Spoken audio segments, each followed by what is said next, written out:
இந்த அப்பர் லிம்மில் இருக்கிற எல்லா கண்டிஷன்ஸ் பற்றி நான் பேசுகிறேன். ஏன்னா அப்பர் லிம்மில் நான் சர்வைக்கல் தான் அதிகமாக சொல்லுவேன். ஆனால் அப்பர் லிம்னா இதுக்கு மேலே இருக்கிறதுன்னு வச்சுக்கோ, 2 கைன்னு வச்சுக்கோங்க. இதுக்கு மேலே இருக்கிற நிறைய அதோடு சேர்ந்து இந்த கார்பல் டன்னல் சிண்ட்ரோம் இருக்குது, tennis elbow, lateral epicondylitis, medial epicondylitis, golfer's elbow, இந்த மாதிரி ஃப்ரோசன் ஷோல்டர் எல்லாத்தை பற்றி காமனாக சொல்கிறேன். அப்பர் லிம்ப் எல்லாமே சேர்ந்து என்கிட்ட ஒரு ப்ரோக்ராமாக இருக்குங்க. இங்கிருந்து இங்கே வரைக்கும் எத்தனை ஒரு 100 டைப்ஸ் ஆஃப் டிசீசஸ் இருக்குது. இன்றைக்கே கூட அதை நான் ஃபாஸ்ட்டாக சொல்கிறேன். அத்தனை டிசீஸ்க்கும் ஒரு 10 நாள் எக்ஸசைஸ் பண்ணால் போதும் ஆன்லைனில். அதில் எந்த டிசீஸாக இருந்தாலும் க்யூர் ஆகிடுது. அதுதான் இந்த எக்ஸசைஸில் இருக்கிற பியூட்டியேன்னு வச்சுக்கோங்களேன். அந்த மாதிரி உலகத்தில் பல நாட்டில் இருந்து என்கிட்ட எடுத்துக்கிறாங்க. காலையில் 6 மணிக்கு இந்தியன் டைம் ஆரம்பிக்கிறோம் ஆன்லைன் செஷன்ஸு. நைட்டு 10க்கு தான் க்ளோஸ் பண்ணுறோம். ஒரு நாளைக்கு 16 மணி நேரம். நானும் அட்லீஸ்ட் ஒரு 12 பேர் ஒர்க் பண்ணுறாங்க. அதில் ஃபிசியோதெரபிஸ்ட் 4 ஃபீமேல் ஃபிசியோதெரபிஸ்ட்டும் 3 மேல் ஃபிசியோதெரபிஸ்ட். அது தவிர எங்களுக்குன்னு அசிஸ்டன்ஸும் இருக்காங்க, சரியா? அப்புறம் டிரான்ஸ்லேட்டர்ஸு, அப்புறம் டிஃப்ரெண்ட் லாங்குவேஜ், ஃப்ரெஞ்சு பேசுகிறவங்களும் இருக்காங்க, ஜெர்மன், இங்கிலீஷ், தமிழ் நிறைய பேர், அப்புறம் ஹிந்தி, உருது, அப்புறம் கன்னடம், மலையாளம், தெலுங்கு, இதெல்லாம் அவைலபிளாக இருக்குது. இதை தவிர எந்த லாங்குவேஜ்னாலும் மேனேஜ் பண்ணிடுவேன், டிரான்ஸ்லேட்டர்ஸ் கூப்பிட்டுக்குவேன்.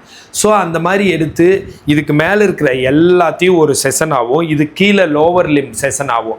லோவர் லிம்மில் எத்தனை டிசீஸ் இருந்தாலும் சரி, பேக் பெயினோ, ஆஸ்டியோ ஆர்த்ரைட்டிஸ், நீயோ, பிளான்டர் ஃபேசைட்டிஸ், குதிங்கால் வலியோ, அந்த மாதிரி இருந்தாலும் அதில் க்யூர் பண்ண முடியும்.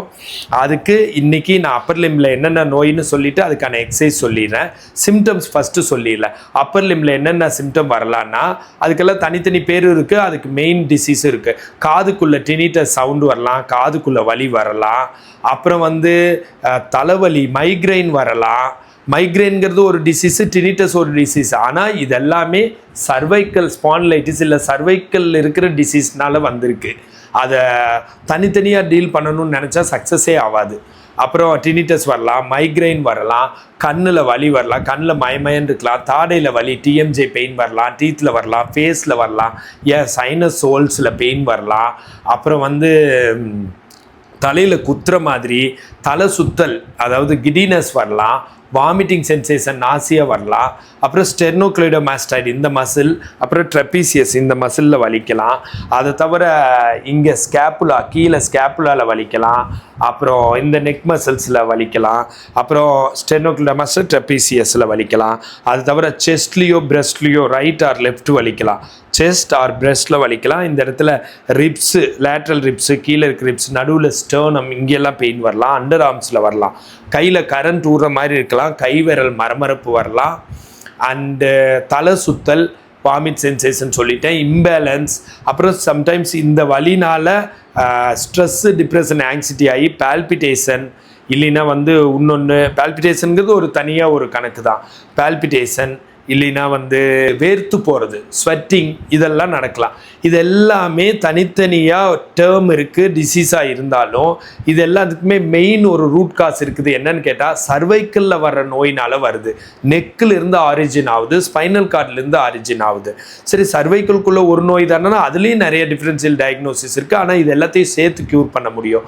என்னன்னு கேட்டால் சர்வைக்கல் ஸ்ட்ரெயின் ஆயிடுது சர்வைக்கல். அப்புறம் சர்வைக்கல் ரேடிகுலோபதி, சர்வைக்கோஜெனிக் பெயின், எதுவும் எம்ஆர்ஐலாம் தெரியாது. ஆனால் ஸ்ட்ரெஸ், டிப்ரெஷன், ஆங்ஸைட்டி, மன அழுத்தம், சோகம், ஃபியூச்சர் நினச்சி பயப்படுறது, கவலை, இதில் வர்றது, இது மாதிரி அதனால் இந்த மாதிரி சிம்டம்ஸ் எல்லாம் வந்துடும். அதை தவிர சர்வைக்கல் ஸ்பாண்டிலோசிஸ், சர்வைக்கல் ஸ்பாண்டிலைட்டிஸ், எலும்பு தேய்மானம், disc bulge, disc protrusion, disc prolapse, ஜவ்வு வீங்கி, ஜவ்வு தொத்தி, ஜவ்வு விலகிறது, பிரேக்கல் நியூரல்ஜா, நரம்பு அழுத்திட்டு இருக்குது. இதுல எல்லாம் இந்த மாதிரி சிம்டம்ஸ் பூரா இதுலேருந்து வரும். இந்த மாதிரி டிசீஸ் எல்லாம் வரும். எல்லாம் சேர்ந்து இப்போ கணக்கு போட்டிங்கன்னா 30-40 டிசீஸ் பேர். எல்லாத்தையும் சேர்த்து 10 நாளில் எக்ஸசைஸில் பெர்மனெண்ட்டாக க்யூர் பண்ண முடியுது. அப்புறம் அந்த எக்ஸசைஸை 1 மாதமோ 3 மாதமோ 6 மாதமோ கன்டினியூ பண்ணிங்கன்னா மூட்டை தூக்குனாலும் வலிக்காது, ரிவர்சல் ஆயிடும். 1 மாதம் கன்டினியூ பண்ணால் வீட்டு வேலையெல்லாம் செஞ்சிடலாம். 3 மாதம் கன்டினியூ பண்ணால் சின்ன சின்ன வெயிட்லாம் தூக்கிடலாம். 6 மாதம் கன்டினியூ பண்ணால் மூட்டையே தூக்கலாம், வலிக்காது, ரிவர்சல் ஆயிடும். அதுக்கப்புறம் எக்ஸசைஸ் பண்ணவே தேவையில்லை. ஸோ இது மாதிரி இதை அசோசியேட் பண்ணி இதை ஒன்று தான் உங்ககிட்ட சொல்லி அதை எடுத்து சொல்லி க்யூர் பண்ண பண்ணுறேன் நான். ஸோ அதனால் அந்த மாதிரி இருந்தால் எடுத்துக்கோங்க. இதை தவிர அப்பர் லிம்பில் என்னென்னா ஃபேஷியல் பேல்சி, பெல்ஸ் பேல்சி, அதுக்கு மூஞ்சி எக்ஸசைஸ் சொல்லி கொடுக்கலாம். அதெல்லாம் எக்ஸசைஸில் 21 நாளைக்குள்ளே டோட்டலாக சரியாயிடும். மூஞ்சி ஒரு பக்கம் இழுத்துக்குது, ஒரு சைடு வரல, குளிரில் போய் பாரிச வாயு நோய் அப்படின்னு அதனால் குளிரில் போகிறதுனால அஃபெக்ட் ஆயிரும். மெயினாக upper motor neuron lesion, lower motor neuron lesion, facial palsy, Bell's palsy அது எங்கிட்ட சரியாகுது. சைனஸ் இருந்தால் எக்ஸசைஸில் சரியாகுது. அதை தவிர டென்னிஸ் எல்போ, லேட்ரல் எபிகாண்டிலைட்டிஸ், இந்த இடத்துல 6 சதம் ஆரம்பிக்குது. அது டென்னிஸ் பிளேயர்ஸ்க்கோ துவைக்கிறதுக்கோ எதுக்கோ வரும். அதில் கையில் சொம்பு கூட தூக்க முடியாமல் அது சரி பண்ணிக்கலாம். கோல்ஃபர்ஸ் எல்போ, மீடியல் எபிகாண்டிலைட்டிஸ் அது எக்ஸசைஸில் சரி பண்ணலாம். Frozen shoulder, adhesive capsulitis or பெரிய ஆர்த்ரைட்டிஸ், மேலே தூக்குனா வலி, சைடில் கொண்டு போய் தூக்குனா வலி, பின்னாடி கொண்டு போய் பிடிச்ச வலி, நைட் அந்த பக்கம் திரும்பி படுத்த அம்மா போகிற இடத்துல வலி, இது இருந்தாலும் எல்லா அப்பர் லிம்புக்கும் ஒரே ப்ரோக்ராம். இது இருந்தாலும் அதையும் க்யூர் பண்ணிக்கலாம். அப்புறம் வழக்கம் போல் செஸ்ட் பெயின், ஹார்ட்டுன்னு நினச்சிட்டு கவலைப்பட்டுட்டு இருக்கீங்களா, அதெல்லாம் ஹார்ட்டே கிடையாது.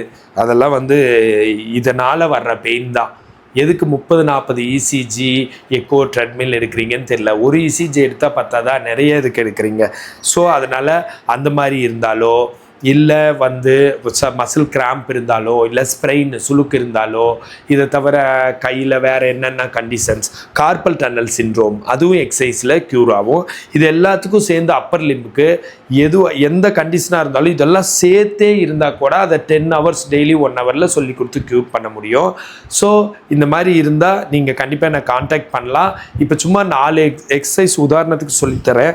Rotation clockwise 7, rotation anti-clockwise 7, shoulder bracing exercise 7, அப்புறம் கோர்த்து மேலே 1 2 3 4 5 6 7 8 9 10 ரிலாக்ஸ், திரும்ப 10 counts ரிலாக்ஸ், 10 counts 1 2 3 4 5 6 7 8 9 10 கீழே போட்டு 1 2 3 4 5 6 7 8 9 10. இதை ஒரு எக்ஸாம்பிளுக்கு சொல்கிறேன். இதுவே இருக்கிற எல்லா டிசீஸ் சரி பண்ணாது. இப்போ நான் 5 நிமிஷம் தான் சொல்கிறேன். பட் 10 மணி நேரம் சொல்லி கொடுத்து தான் உங்களை க்யூர் பண்ண முடியும். அந்த மாதிரி இருந்தால் வீட்லேயே உட்காந்துட்டு சரி பண்ணிக்கலாம். உலகத்தில் எங்கே இருந்தாலும் நீங்கள் எனக்கு கன்சல்டேஷனுக்கு கால் பண்ணலாம். ஃபிசியோதெரப்பி சம்மந்தமான கன்சல்டேஷன் தேவைப்பட்டால் கால் பண்ணலாம். அண்ட் ஹெல்த் டிப்ஸ் வேணா ஃபாலோ பண்ணலாம். This Prakash physiotherapist.